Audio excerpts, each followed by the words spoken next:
Hello, good morning class 9 students. I welcome you to our next topic of chapter cell, that is chromosomes. In the previous class, we have learned about the structure of nucleus, which is the brain of cell, and it consists of thread-like structures called chromosomes. Already I discussed with you that a cell, when it is in dividing stage, a cell undergo two types of division, mitosis and meiosis. Usually the vegetative cells divide by the process of mitosis, and the reproductive cells divide by the process of meiosis. So in both the cases, when a cell undergo division stage, then the intertwined chromatin network, which is a network-like structure, arrange themselves into distinct thread-like structures, which are called chromosomes. Now let's see. Chromosomes are thread-like structures usually present in the nucleus. They are usually present in the nucleus, but in case of eukaryotic cells, there is no complete nucleus present in it, right? Usually in case of prokaryotic cells, there is no complete nucleus. Other than that, in all eukaryotic cells, there is presence of complete nucleus. So when a complete cell undergoes cell division, then chromatin network arrange themselves into distinct thread-like chromosomes. So they become visible only during cell division. Only during the cell starts dividing. Now let's have a look in the figure. This is an unreplicated chromosome. Replication is the process of duplication by which a single chromosome divides into two daughter chromosomes.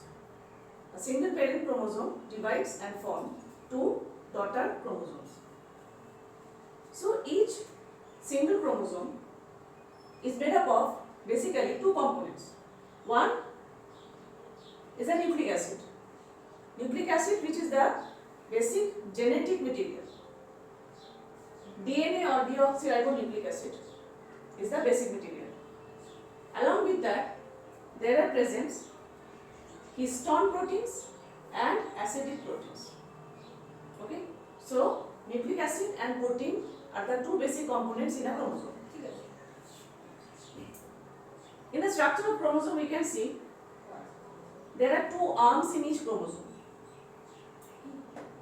within which are attached to, the arms of the chromosome are attached to the structure called centromere, and this area is known as primary constriction. The part of attachment of the two arms in a chromosome is known as primary constriction or centromere. This part is very important during the cell divide, and the chromosomes divide into daughter chromosomes. Now, in the second figure, we can see after duplication or replication, a single chromosome divide and form two chromatids. Now, these two structures are called chromatids, and these chromatids are known as sister chromatids. So, till the newly formed chromatids remain attached to the single centromere, they are known as sister chromatids. Sister chromatids. Okay?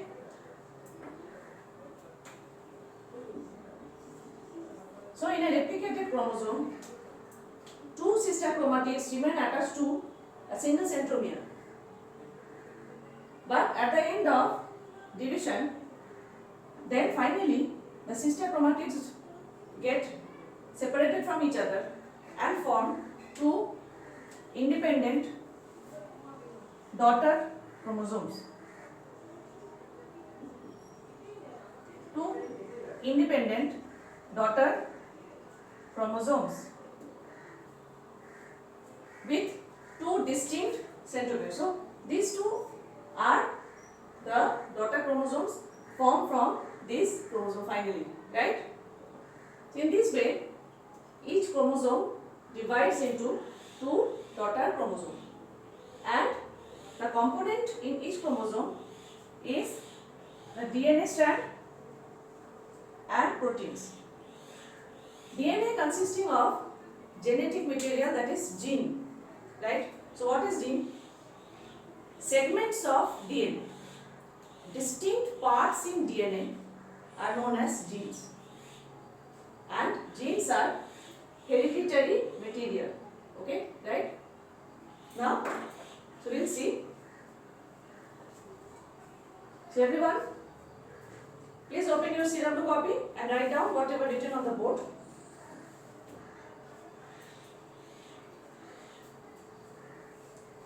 Now we will write what is gene.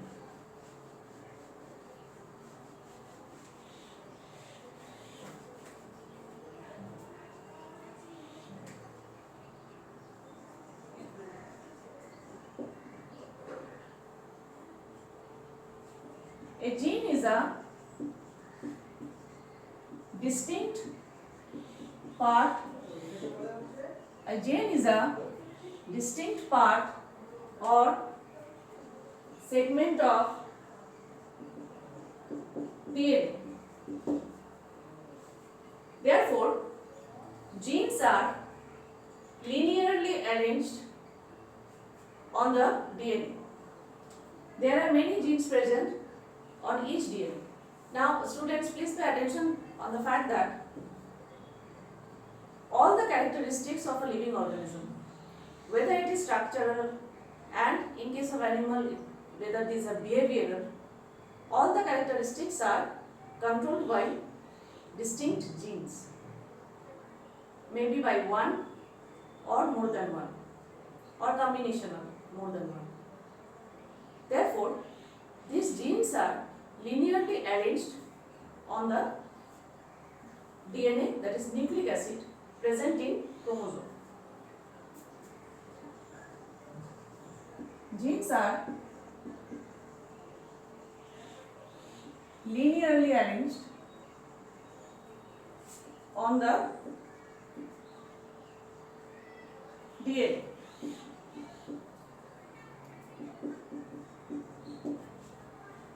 Okay, so please write down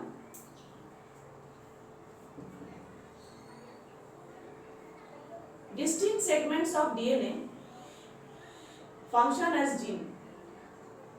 Genes are linearly arranged on the DNA or chromosome, and they contain all the necessary information for functioning of the body, growth and reproduction.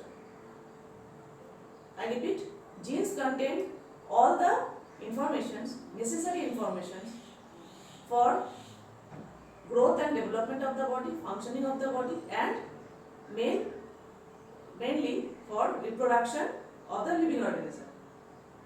So, a gene can be defined as a functional unit of DNA. A gene can be defined as a functional unit of DNA. A gene is a functional unit of DNA. Okay? And it's clear, I guess? Okay. Now our next topic is chromosome numbers. What are chromosome numbers and how they are important from the viewpoint of reproduction? Each living organism has unique chromosome number.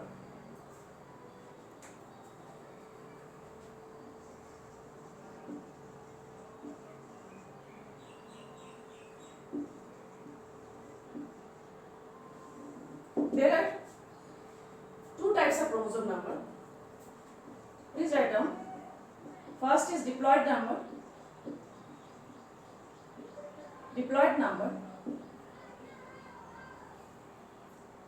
The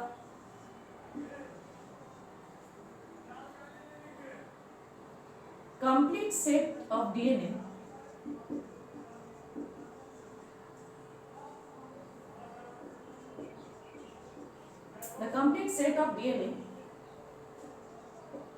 in a living body or in a living cell is called diploid number, or otherwise we can say that presence of two sets of chromosome. Why two sets? Because I told you already that the chromosomes, when they become distinct during cell division, we can see that they are arranged in pairs. Chromosomes always remain in pairs inside nucleus. Therefore, there are two sets of chromosome, which is the complete set of chromosome for every living organisms. So you can write like presence of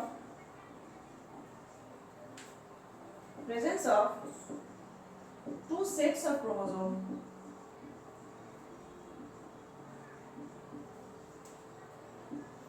is the diploid number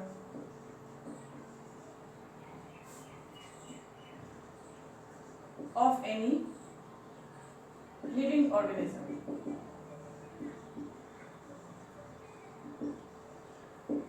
And it is represented as 2n. It is represented by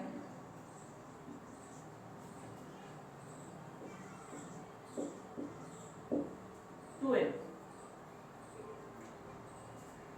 For example, in human, that is Homo sapiens, 2n number is equal to 46. In human, 2n is equal to 46. That is, each human cell have 23 pairs of chromosomes. And so 46 is the complete set of chromosome in every living cell of human body. Okay? 46 or 23 pairs.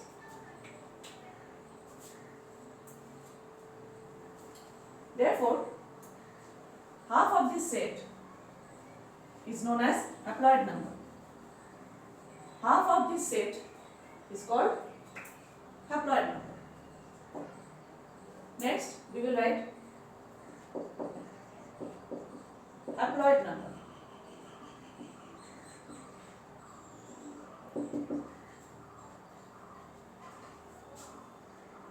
Half of the, or it is the half of the diploid number, diploid chromosome number.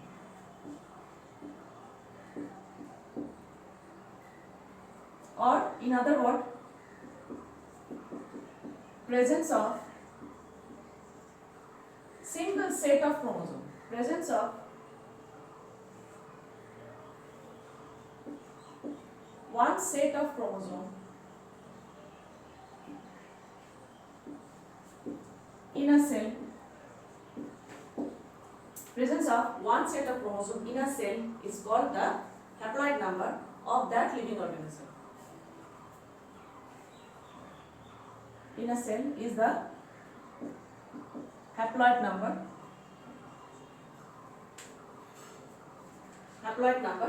of that living.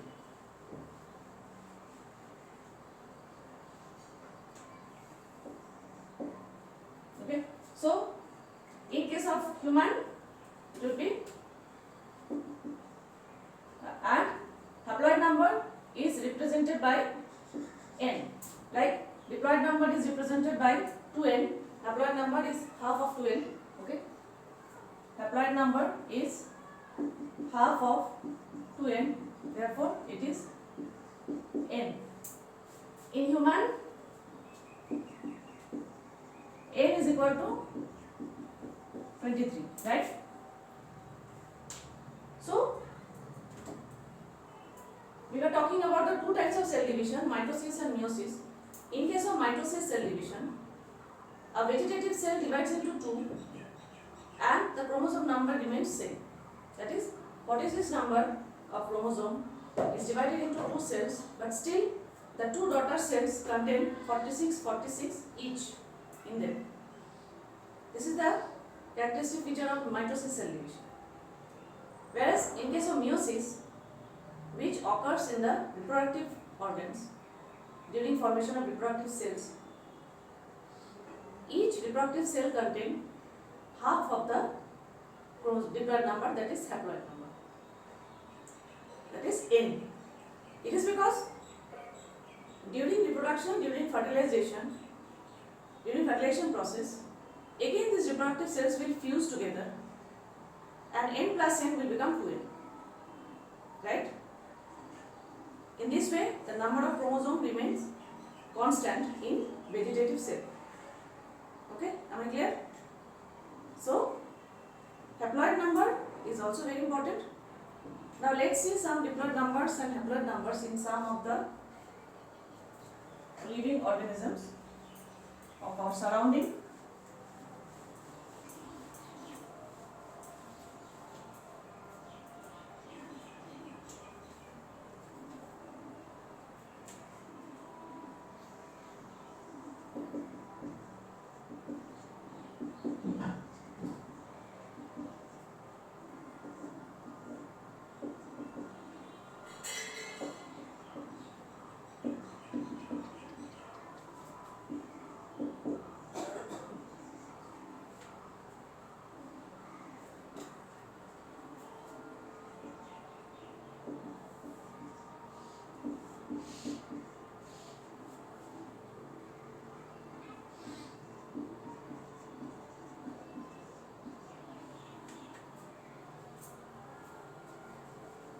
So, in case of dog,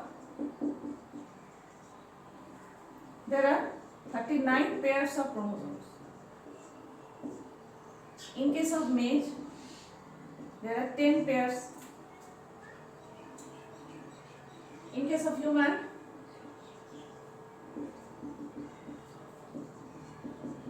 there are 23 pairs.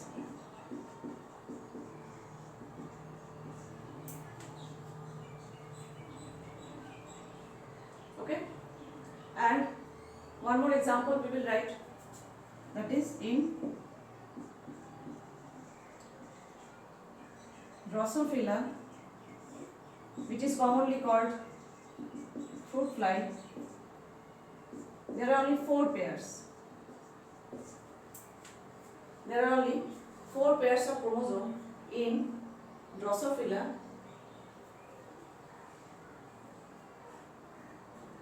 You can write like this also. There are only 4 pairs. N is equal to 4, so 2n is equal to 8. Drosophila or fruit fly. Okay. In fruit fly or Drosophila.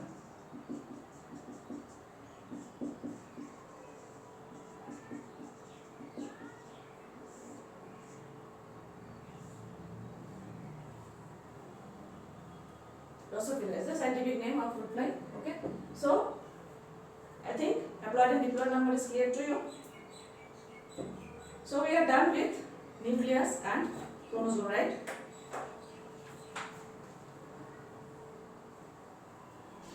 Next, we will discuss about the matrix of the cell. Matrix of the cell, that is cytoplasm.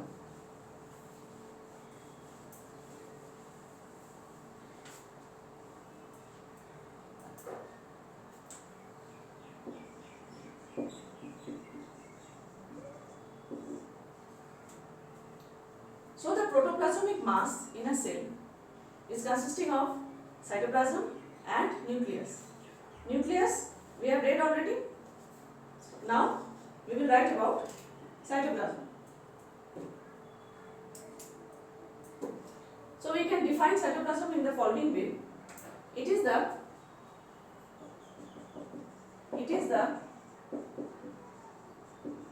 protoplasmic mass inner to the plasma membrane, leaving the nucleus, excluding nucleus, and excluding nucleus, right? Therefore, it has two parts. Cytoplasm has two parts. Cytoplasm has two parts. Number one, cytosol and cell organelles. Cytosol, which is the liquid part, okay, so or it is the soluble part of the cytoplasm. It is the soluble part of the cytoplasm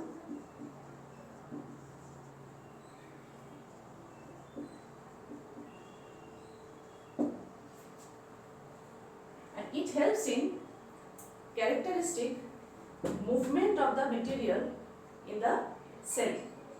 Cytoplasm helps in characteristic movement of the cell inside the cell. Also cytoplasm has two distinct parts inside the cell.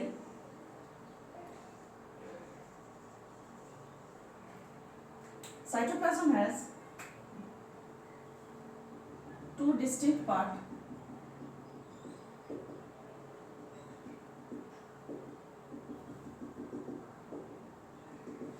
The outer part, which is near to the plasma membrane, it is thinner, whereas the inner part, which is near to the nucleus, that is more thicker or more granular mass. Okay, therefore you write that the inner granular mass of cytoplasm is known as endoplasm and the outer clear layer is the ectoplasm. Okay, the outer clearer layer is the ectoplasm. This is ectoplasm, ECTO, ectoplasm, and the inner granular mass is called endoplasm. So endoplasm is more denser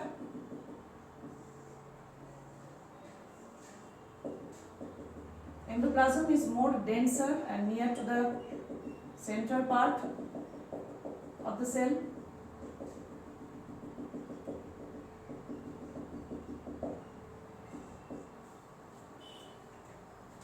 Okay, so ectoplasm and endoplasm together form cytoplasm, which contain the cell organelles in them, and cytoplasm has the function in characteristic movement of the material inside the cell and also control the functioning of many enzymatic activities and biochemical reactions inside the cell.